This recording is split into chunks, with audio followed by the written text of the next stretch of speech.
Saludos, mi gente. Este es tu hermano y amigo, Pastor Jonathan, y aquí estoy conectado.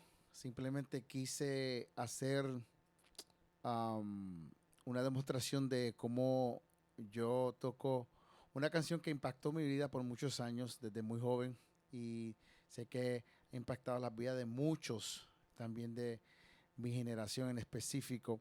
Y nada, quiero darle un shout out, como decimos nosotros, un saludo, mandarles un saludo al pastor Rey Torres, al pastor Dani de Jesús y al ministro David Morales, que formaron parte de este grupo conocido como Sounds of Praise.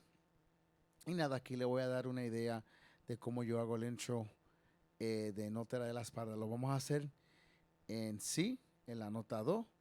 Y nada, espero que sea de bendición a sus vidas. Disfruten.